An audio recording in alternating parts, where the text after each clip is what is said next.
रघुवीर समर्थ श्रीमता दासबोध दशक 9 गुणरूप नाम समास 4 जानपण निरूपण नाम। श्रीराम समर्थ श्रीराम समर्थ।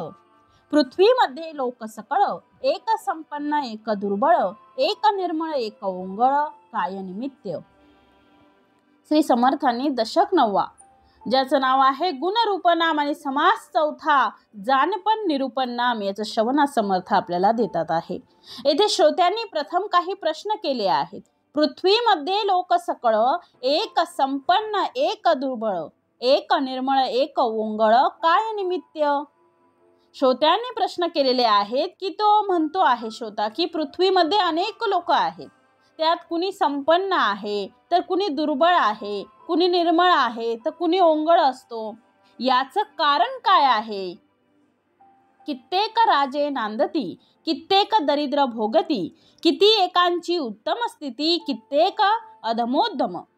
म्हणजे कित्येक राज्यपद भोगतात आहे तर कित्येक हे दरिद्री असतात, कित्येकांची स्थिती उत्तम असते तर कित्येकांची अधमाहूनही अधम असते। मग समर्थ पुढे म्हणतात आहे ऐसे काय निमित्त झाले हे मज पाहिजे निरोपिले, याचे उत्तर ऐकिले पाहिजे श्रोती। या विषमतेचं कारण काय आहे, ऐसे काय निमित्त झाले हे मज पाहिजे निरूपिले, ह्या विषमतेचं कारण काय आहे, असे व्हावयास काय निमित्त घडतं ते मला तुम्ही सांगितलं पाहिजे आणि श्रोत्यांनी ते उत्तर ऐकलं पाहिजे असं म्हटलेलं आहे। हे सकळ गुणापासी गती सगुण भाग्यश्री भोगिती, अवगुणास दरिद्र प्राप्ती यदर्थी संदेह नाही। मग इथे म्हणतात की हे सर्व गुणांवर अवलंबून आहे। समर्थ म्हणतायत हे सगळं कशावर अवलंबून आहेत, कोण एक उत्तम आहे, कोण दुर्बळ आहे, कोण निर्मळ आहे, कोण ओंगळ आहे, कोण राज्यपद भोगतो आहे, कोण दरिद्रपणा भोगतो आहे। म्हणजे एकाची उत्तम स्थिती आहे तर एकाची अधमाहून अधम स्थिती आहे। मग समर्थ म्हणतात हे सकळ गुणापासी गती, हे सर्व गुणांवर अवलंबून आहे। सगुण भाग्यश्री भोगिती अवगुणास दरिद्र प्राप्ती येदर्थी संदेह नाही। मग जे सद्गुणी असतात ते भाग्यश्रीचा उपभोग घेतात आणि अवगुणी असतात त्यांना दरिद्र प्राप्त होतं, यात संशयास जराही जागा नाही। जो जो जेथे उपजला तो ते व्यवसायी उमजला, तयास लोक म्हणती भला कार्य करता। आता समर्थ म्हणतायत जो जो माणूस ज्या ज्या व्यवसायात तो व्यवसाय करणाऱ्या घरात किंवा कुळात जन्माला येतो, म्हणजे जो व्यवसाय एखाद्या घरात पूर्वीपासून आहे, कुळात आहे, तर तो व्यवसाय करणे त्याला चांगले जमते। अशा रीतीने तो व्यवसाय करू लागला की लोक त्याला चांगलं कार्यकर्ता आहे असं म्हणून वाखाणतात, म्हणजे असं त्याला मानू लागतात। म्हणून पुढे म्हटलंय जाणता तो कार्य करी नेनता काहीच न करी, जाणता तो पोट भरी नेनता भीक मागे। आता समर्थ म्हणतात जाणता हुशार असेल, जाणता तो कार्य करी, जाणता हुशार असेल तर तो काम करतो। नेना काहीच न करी, जो नेनता असतो तो काहीच करीत नाही। जाणता तो पोट भरी नेनता भीक मागे। मग त्यामुळे जाणता माणूस व्यवस्थित पोट भरू शकतो तर नेनत्याला भीक मागण्याची पाळी येते। हे तो प्रगटची असे जनी पाहता प्रत्यक्ष दिसे, विद्येविन करंटा वसे विद्या तो भाग्यवंत। म्हणजे ही जर गोष्ट जर जगात प्रत्यक्षात दिसून येते, ही तर येतेच येते की जो विद्याहीन असतो तो करंटा राहतो आणि ज्याच्या जवळ विद्या असते तो भाग्यवान ठरतो। आपुली विद्या न शिकसी तरी काय भीक मागसी, जेथे तेथे बुद्धी ऐसी वडिले सांगती। आपली विद्या शिकला नाहीस तर भीक मागण्याची वेळ येईल। अशा प्रकारे जेथे तेथे वडील माणसे म्हणजे वडील माणसं जी आहेत किंवा आपले आई वडील म्हणा किंवा आपले शेजारी पाजारी म्हणा, एखादी मोठी व्यक्ती आपल्याला सांगते की शिक बाबा शिक, आता शिकलास तर पुढे तुझं तू पोट भरशील, नाहीतर काय म्हणाले आहेत भीक मागण्याची वेळ येईल। आपुली विद्या न शिकसी तरी काय भीक मागसी, जेथे तेथे बुद्धी ऐसी वडिले सांगती। वडिला आहे करंटा आणि समर्थ होय धाकुटा, काजे विद्येने मोठा म्हणून या। म्हणजे एखाद्या घरी मोठा भाऊ भाग्यहीन करंटा असतो, वडीला आहे करंटा आणि समर्थ होय धाकुटा, तर धाकटा पुष्कळ विद्या शिकून समर्थ, कर्तबगार आणि भाग्यवान ठरतो. विद्या नाही, बुद्धी नाही, विवेक नाही, साक्षेप नाही, कुशलता नाही, व्याप नाही, म्हणून प्राणी करंटा. इतुकेही जेथे वसे, तेथे वैभवास उणे नसे, वैभव सांडिता पैसे पाठी लागे. मग आता समर्थ म्हणतायत विद्या नाही, बुद्धी नाही, ज्याच्या जवळ विद्या नाही, समर्थ म्हणतात ज्याच्या जवळ विद्या नाही आणि बुद्धीही नसेल, विद्याही नसेल, बुद्धीही नसेल, विवेक नाही, साक्षेप नाही, विवेकही नाही आणि साक्षेपही नसेल, कुशलता नाही, व्याप नाही, म्हणून प्राणी करंटा. मग असा आग्रह नसेल, कौशल्य नसेल, व्याप नसेल, तर तो प्राणी कसा आहे? करंटा, भाग्यहीन आहे. इतुकेही जेथे वसे, तेथे वैभवास उणे नसे, वैभव सांडिता पैसे पाठी लागे. मग या सर्व गोष्टी म्हणजे विद्या बुद्धी जिथे असेल तेथे वैभवाला कधीही तोटा नसतो. त्याने वैभव नको म्हटले तरी ते आपोआप पाठीस लागून येते. वडील समर्थ आता म्हणतायत वडील समर्थ धाकुटा भिकारी. वडील समर्थ धाकुटा भिकारी, ऐका याची कैसी परी, वडिला ऐसा व्याप न करी म्हणून या. मग आता एखाद्याचे वडील भाऊ जर कर्तबगार असतो तर समर्थ असतो, तर धाकटा भिकारी असतो. याचे कारण हेच असते की धाकटा मोठ्या भावाप्रमाणे व्याप करीत नाही. त्याच्यासाठी विद्या शिकावी लागते, व्यवसाय करावा लागतो, मनापासून ते सगळं आत्मसात करावं लागतं, तर ते आपल्याला प्राप्त होईल. म्हणून पुढे म्हटलंय जैसी विद्या तैसी हाव, जैसा व्याप तैसे वैभव, तोला सारिखा हाव बाव लोक करीती. विद्या नसे, वैभव नसे, तेथे निर्मळ कैचा उसे, तेथे निर्मळ कैचा असे, करंटपणे ओखटा दिसे, ओंगळ आणि विकारी. आता म्हणते समर्थ जैसी विद्या तैसी हाव. मग जशी विद्या असेल तिला अनुसरून त्या माणसाची महत्वाकांक्षा असते. जैसा व्याप तैसे वैभव, जितका त्याचा व्याप असेल तितक्या प्रमाणात त्या माणसाला वैभव प्राप्त होते. तोला सारिखा हाव भाव लोक करीती. मग प्रत्येकाच्या सामर्थ्यानुसार जो तो कर्तबगारी दाखवतो. म्हणून म्हटलंय विद्या नसे, वैभव नसे, तेथे निर्मळ कैचा असे. मग ज्याच्या जवळ विद्या नाही तेथे वैभव नाही, तो निर्मळ कैचा असे. तो निर्मळ कसा असेल? करंटपणे ओखटा दिसे, ओंगळ आणि विकारी. तो करंटपणाने वाईट दिसतो, गलिच्छ आणि विकारी असतो. पशु पक्षी गुणवंत, त्यास कृपा करी समर्थ, गुण नसता जिने व्यर्थ प्राणी मात्रांचे. आता समर्थ म्हणतात पशु पक्षी गुणवंत. पशु पक्षी हे काय आहेत? याच्या ठिकाणी सुद्धा जर काही गुण असतील तर त्यास कृपा करी समर्थ. त्यांच्यामध्ये जर काही गुण असतील तर समर्थ लोक त्यांच्यावर कृपा करतात. गुण नसता जिने व्यर्थ प्राणी मात्रांचे.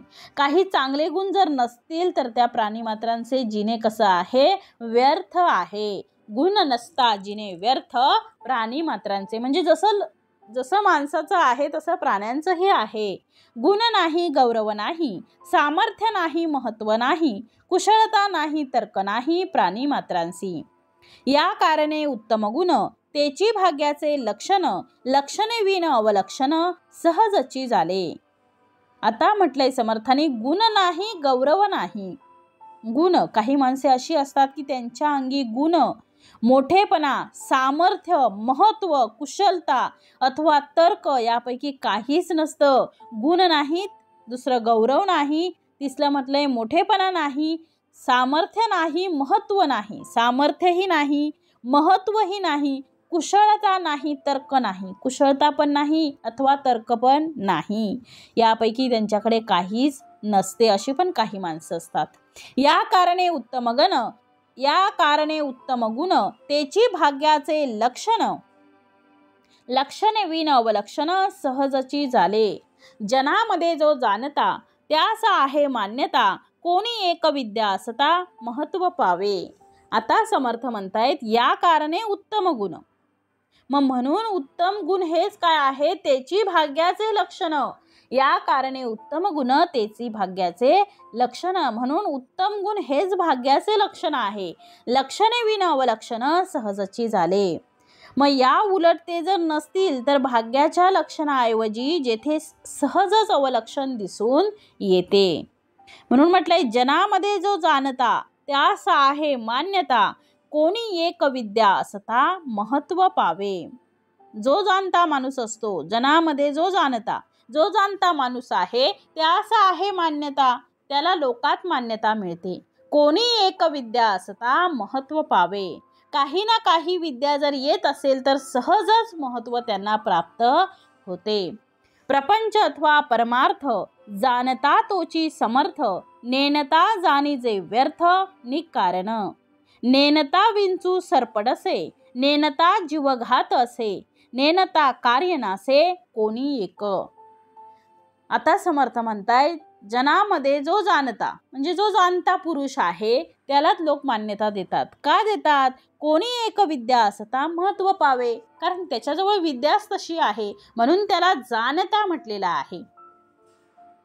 म्हणून पुढे समर्थ म्हणतात, प्रपंच अथवा परमार्थ जाणता तोची समर्थ, नेनता जाणीजे व्यर्थ निकारण. मग आता म्हटले समर्थ, प्रपंच असो वा परमार्थ, त्यात जाणता मनुष्य समर्थ ठेवतो.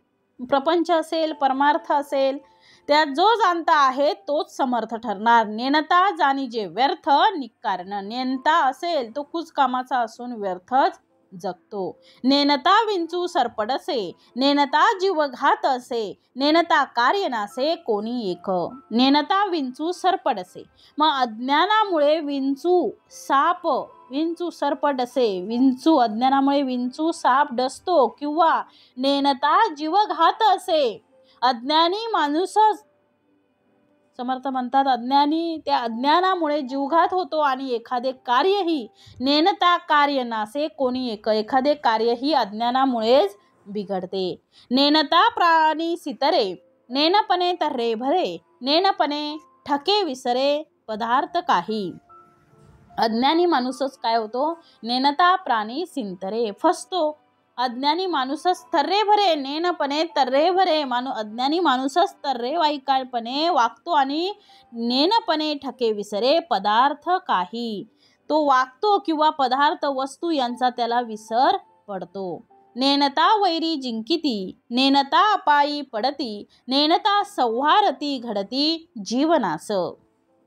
आता समर्थांनी म्हटलंय की नेनता वैरी जिंकिती, अज्ञानी माणसाला वैरी जिंकतात आणि त्यामुळे त्या वैराचा पराभव होतो. मग अज्ञान असू नये आपल्याकडे, ज्ञानातून आपण भक्ती करावी, ज्ञानातून परमार्थ करावा, ज्ञानातून संसार करावा. नेनता वैरी जिंकिती म्हणजे नेनत्यालाच, जर त्याला अज्ञानी माणूस आहे त्यालाच वैरी जिंकतात, कारण त्याच्याकडे ज्ञान नाही. नेनता अपायी पडती, अज्ञानामुळे तो संकटात त्याला पडावे लागते. नेनता संहारती घडती जीवनास, अज्ञानामुळे संहार घडतो आणि अनेक जीवांचा तिथे नाश होतो.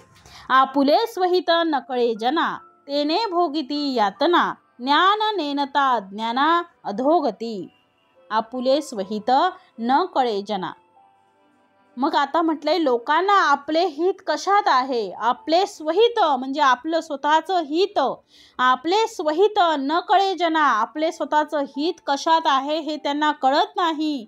तेने भोगिती यातना, त्याच्यामुळे त्यांना काय भोगाव्या लागतात, यातना भोगाव्या लागतात. ज्ञान नेनता अज्ञाना अधोगती, आणि ज्ञान नसल्याने अज्ञानी माणसाची अधोगती ही निश्चित होणारच आहे आणि त्याची अधोगती पुढे होते. माया ब्रह्म जीव शिव, सारासार भावा भाव, जटिल्यासाठी होते वाव जन्म मरण. कोण करता निश्चयेसी, बद्ध मोक्ष तो कोणासी, ऐसे जाणता प्राणियांसी सुटिका घडे. मग आता समर्थ म्हणतात, कोण करता निश्चयेसी, करता कुणाला म्हणावं. माया ब्रह्म जीव शिव, माया म्हणजे काय, ब्रह्म म्हणजे काय, माया ब्रह्म जीव शिव, माया म्हणजे काय आहे, ब्रह्म म्हणजे काय आहे. सारासार भावा भाव, जीव कुणाला म्हणावं, शिव कुणाला म्हणावं, भाव म्हणजे काय, अभाव म्हणजे काय, जटिलासाठी होते वाव जन्म मरण, मग सार काय आहे असार काय आहे वगैरे सर्व काही जाणून घेतलं की जन्म मरणातून आपली काय होते, सुटका होते. 84 फेऱ्यामधून 84 लक्ष जीवयोनीतून आपली सुटका होते. या जन्म मृत्यूच्या फेऱ्यात आपण पुन्हा अडकत नाही. त्याच्यासाठी माया काय आहे, ब्रह्म काय आहे ते कळलं पाहिजे. जीव शिव याच्यामधला फरक कळला पाहिजे. सारासार भाव विवेक कळला पाहिजे. भावाभाव कळला पाहिजे. जटिल्यासाठी होते वाव जन्म मरण. कोण करता निश्चयसी बद्ध मोक्ष तो कोणासी, ऐसे जाणता प्राणियांसी सुटिका घडे. कोण करता निश्चयसी, करता कुणाला म्हणावं, बद्ध मोक्ष तो कोणासी, याचा निश्चय बंध मोक्ष कोणाचा होतो इत्यादी जाणले असता मनुष्याची जन्म मरणातून काय होते ओ, सुटका होते. जाणीजे देव निर्गुण, जाणीजे मी तो कोण, जाणीजे अनन्य लक्षण म्हणजे मुक्त. म्हणजे समर्थ म्हणताय जाणीजे देव निर्गुण, देव निर्गुण आहे. जाणीजे मी तो कोण, आपण मी म्हणतो आहे तो मी कोण हे जाणून घ्यावं. जाणीजे अनन्य लक्षण म्हणजे मुक्त. अनन्य म्हणजे काय हो, त्याचं लक्षण कोणतं हे सगळं जाणलं पाहिजे. आणि कशाला जाणलं पाहिजे तर जाणीजे म्हणजे मुक्त. या सगळ्यातून मुक्त होण्यासाठी आपण ते सगळं जाणलं पाहिजे. जितुके जाणून सांडिले तितुके दृश्य ओलांडिले, जाणत्यास जाणता तुटले मूळ मीपणाचे.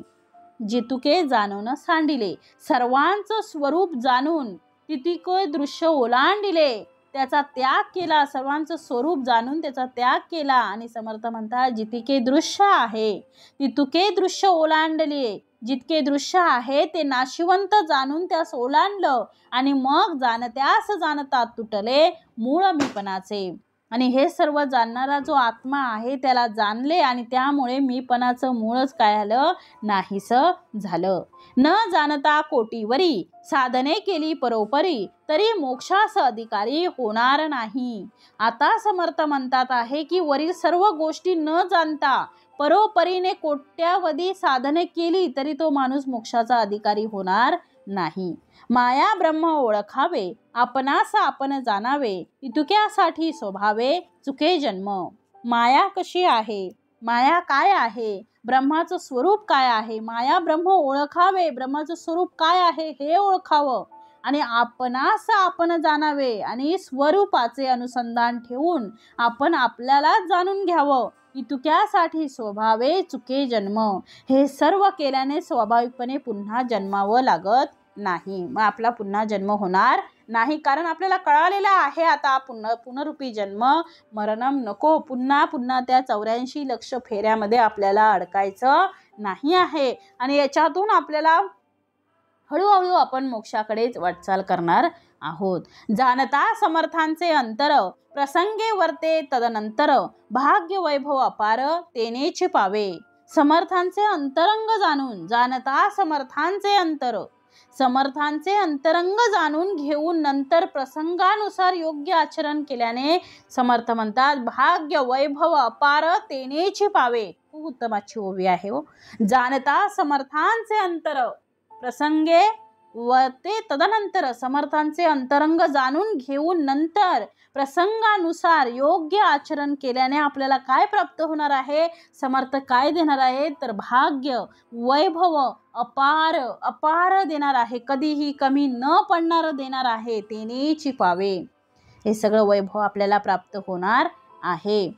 म्हणून म्हटलंय समर्थांनी पुढे, म्हणून जाणणे नव्हे सामान्य, जाणता होई जे सर्व मान्य, काहीच नेनता अमान्य सर्वत्र करीती. म्हणून जाणणे नव्हे सामान्य, म्हणून जाणणं ही सामान्य गोष्ट समजू नये. जाणता होई जे सर्व मान्य, जाणून जे काही केले जाते ते सर्वांना मान्य होतं. काहीच नेनता अमान्य सर्वत्र करीती. काहीही जाणून न घेता जे काही केले जाते ते सर्वांना अमान्य होते.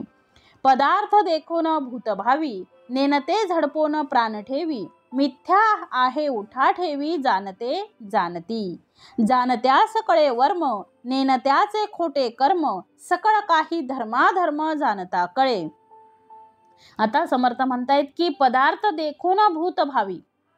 एखादा अज्ञानी माणूस एखादा पदार्थ अंधारामुळे नीट दिसला नाही तर तेथे भूताची कल्पना करतो. बघा आपण अंधारात घाबरतो एकटे जायला, आपल्याला वाटतं भूत आहे. नेनते झडपोन प्राण ठेवी, आणि अज्ञानामुळे आपल्याला भूताने झपाटले असे मानून भीतीने आपण काय करतो, प्राण ठेवी, प्राण सोडतो. मिथ्या आहे उठा ठेवी, हे सर्व काही अज्ञानामुळे जे मिथ्याभास झाला त्याची उठा ठेव आहे ही जाणती माणसं ओळखतात. आणि पुढे समर्थ म्हणतात, जाणत्यास कळे वर्म, नेणत्याचे खोटे कर्म, सकळ काही धर्माधर्म जाणता कळे. आता जाणत्यास कळे वर्म, याच्यातलं रहस्य जे आहे ते जाणत्याला कळतं. नेणत्याचे खोटे कर्म, नेणता अज्ञानाने कर्म करतो आणि ते खोटे असते हे जाणून सकळ काही धर्माधर्म जाणता कळे. हे जाणून घेतल्याने सर्व धर्म अधर्माचे ज्ञान होते. नेणत्यास यम यातना, जाणत्यास काहीच लागेना, सकळ जाणून विवंचना करीतो तो मुक्त. आता समर्थ म्हणतात, नेणत्यास यम येताना आणि जाणत्यास काहीच लागेना, काहीच लागेना. अज्ञानी माणसाला यमयातना भोगाव्या लागतात आणि जो जाणता आहे, जाणत्यास काहीच लागेना, जाणता आहे, जाणता असतो त्याला काहीच भोगावे लागत नाही, कारण तो सर्व काही जाणून घेऊन त्यावर विचार करतो आणि मुक्त होतो. नेणता काही राजकारण, अपमान करून घेती प्राण, नेणता कठीण वर्तमान, समस्तांस होये.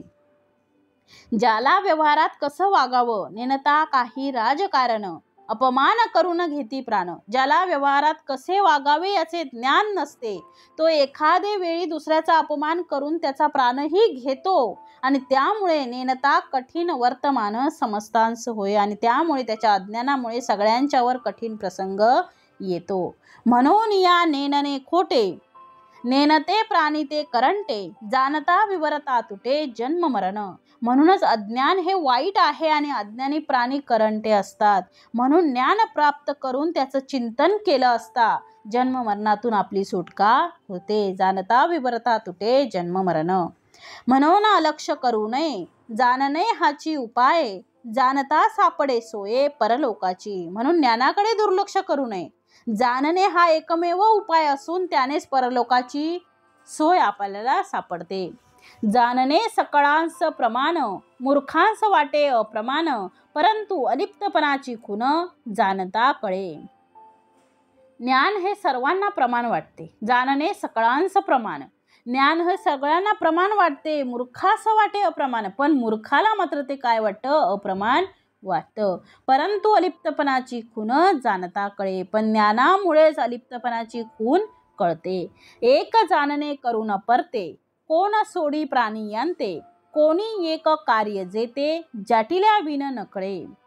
एका ज्ञानाशिवाय प्राण्यांची जन्म मरणातून सुटका करणारे कोण आहे? एका ज्ञानाशिवाय एक जाणणे करून परते, कोण सोडी प्राणी आणते, प्राण्यांची जन्म मरणातून सुटका करणारे कोण आहे? कोणी एक कार्य जेते, जटिल्या विन नकळे. कुठलेही कार्य असो ते जाणल्याशिवाय सिद्धीस जात नाही. जाणणे म्हणजे स्मरण, नेणणे म्हणजे विस्मरण, दोहीमध्ये कोण प्रमाण शहाणे जाणती. जाणणे म्हणजे स्वस्वरूपाचं स्मरण आणि नेणणे म्हणजे स्वस्वरूपाचं विस्मरण आहे, आणि या दोघांमध्ये प्रमाण कोण आहे ते शहाणे लोक जाणतात. जाणते लोक शहाणे, नेणते वेडे दैन्यवाने, विज्ञान तेही जाणपणे कळो आले. जाणते लोक असतात ते शहाणे असतात, नेणते वेडे असतात, दैन्यवाने असतात. विज्ञान म्हणजेच अनुभव म्हणजेच काय हे पण जाणपणामुळे कळू लागते. जेथे जाणपण खुंटले तेथे बोलणेही तुटले, हेतुरहित झाले समाधान. जेथे जाणीवच खुंटते, जेथे जाणपण खुंटले तेथे बोलणेही तुटले, तेथे बोलणंही तुटून जातं, हेतुरहित झाले समाधान. स्वस्वरूपानुभव आला की जाणीवही राहत नाही आणि शब्दही तिथपर्यंत पोचू शकत नाही, आणि त्यामुळे हेतुरहित अनिर्वचनीय असे समाधान प्राप्त होतं. श्रोते म्हणती हे प्रमाण, झाले परम समाधान, परिपिंड ब्रह्मांड ऐक्य लक्षण मज निरोपावे. श्रोते म्हणतात की आपलं हे सगळं सांगणे प्रमाण आहे आणि त्यामुळे परम समाधान प्राप्त झालं आहे. परंतु आता पिंड ब्रह्मांड, परिपिंड ब्रह्मांड ऐक्य लक्षण मज निरोपावे. श्रोते म्हणती हे प्रमाण, श्रोते म्हणतात आहेत की आपलं सांगणं हे प्रमाण आहे, झाले परम समाधान, त्यामुळे मला समाधान प्राप्त झालेलं आहे. परम नुसतं समाधान नाही, परम समाधान प्राप्त झालेलं आहे. परी पिंड ब्रह्मांड ऐक्य लक्षण, परंतु आता पिंड ब्रह्मांड ऐक्य लक्षण मज निरोपावे, मला समजावून सांगावं तुम्ही. ब्रह्मांडी त्याची पिंडी असे, बहुत बोलती ऐसे, परंतु याचा प्रत्यय विलसे ऐसे केले पाहिजे. म्हणजे जे ब्रह्मांडात असते तेच पिंडात असते असं अनेक लोक सांगतात, पण त्याचा प्रत्यय यावा असं आपण काहीतरी केलं पाहिजे. इति श्री दासबोधे गुरु शिष्य संवादे जानपन निरूपण नाम समास चौथा. जय जय रघुवीर समर्थ.